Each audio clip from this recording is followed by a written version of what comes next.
नमस्कार, न्यूज 24 परभणी वार्तामध्ये आपले स्वागत. मी शिवाजी चव्हाण. पाहुयात आजच्या ठळक घडामोडी. गंगाखेड तालुक्यातील राणी सावरगावच्या जवळील एक छोटंसं खेडं आहे कांगणेवाडी म्हणून. या टुमदार अशा खेड्यामध्ये आपण प्रवेश करत आहोत. इथे एक गाजलेले प्रख्यात असे कवी आहेत. आपण पाहूया कवींचे मनोगत. नमस्कार सर. तर आपला परिचय. मी रामचंद्र एकनाथराव काळे, जिल्हा परभणी. सर, आता आपण कुठे सर्व्हिस करताय?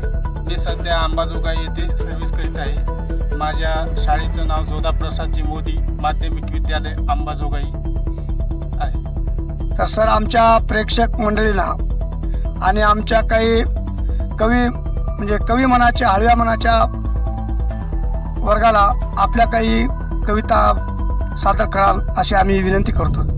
हो, करू ना. तर माझी कविता ही एक कविता अशी गाजलेली आहे की त्या कवितेमध्ये समोर कितीही व्यक्ती असतील तर ते प्रत्येक व्यक्ती हसल्याशिवाय राहणार नाही, अशी ही इचका कविता. इचका हे काय?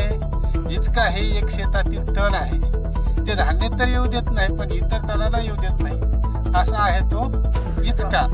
धन्यवाद सर, या इचक्याची माहिती सांगितली. आता आम्हाला प्रत्यक्षात आपली कविता सादर करा.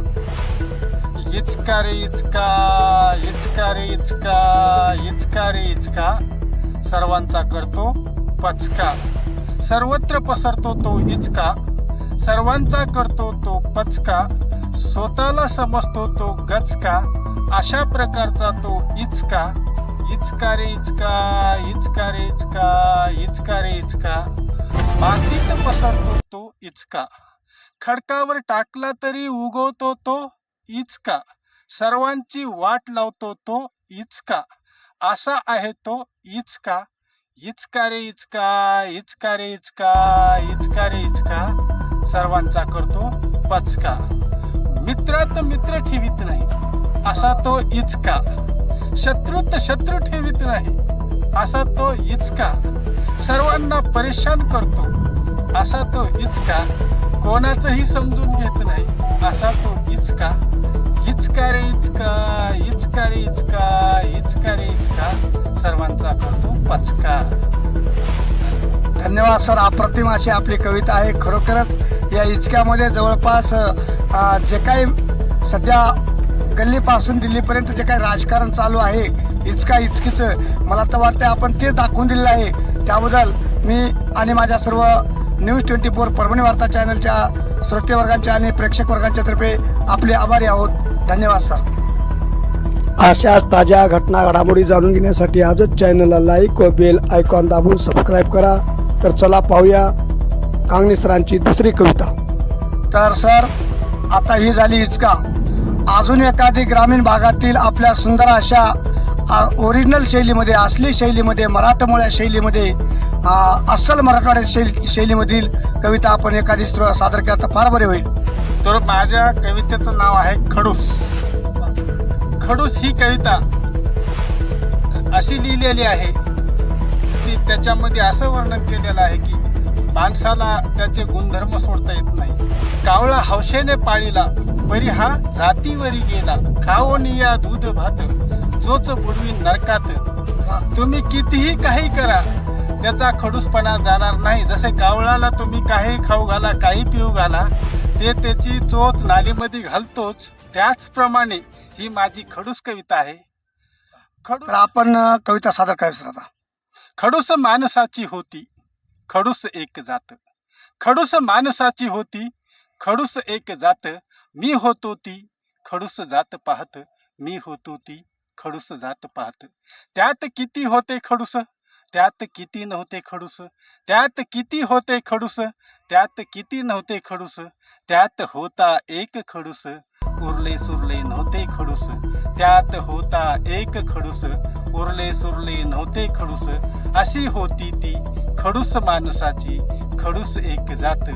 मी होतो ती खडूस जात पाहत, मी होतो ती खडूस जात पाहत. खडूस जातीला होती हो आमची साथ.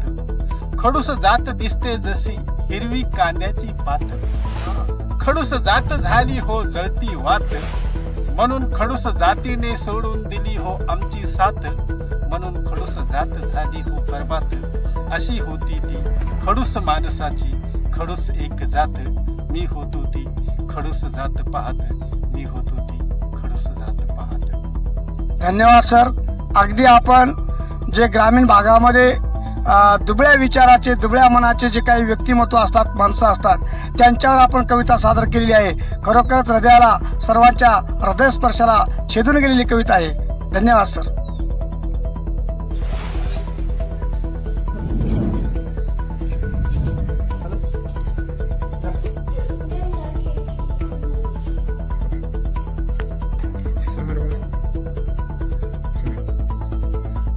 तर आता आपण आलेलो आहोत कांगणेवाडी या छोट्याशा सुंदर अशा वस्तीमध्ये. या वस्तीची सर लोकसंख्या अंदाजे किती असेल?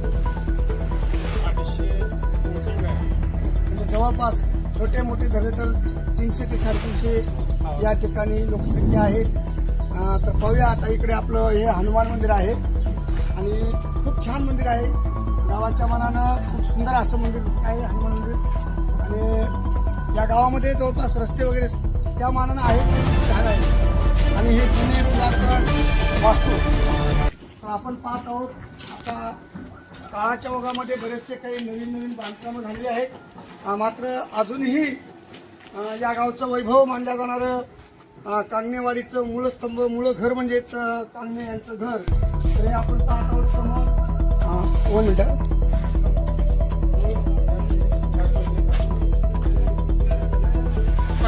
हे गाव लय भारी. कांगणेवाडी हे गाव लय भारी. शिक्षणाची गंगा आहे घरोघरी. शिक्षण शिकून गेले शेरी. वाडीची केली किनिया न्यारी.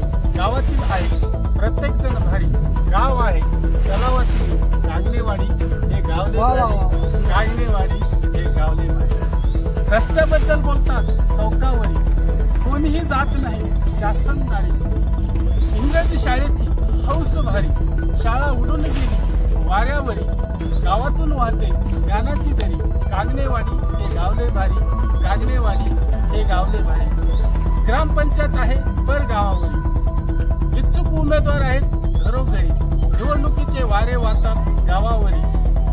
गाव आहे रेणुका मातेचा आशीर्वाद डोक्यावरी. गाव आहे सर्वात भारी.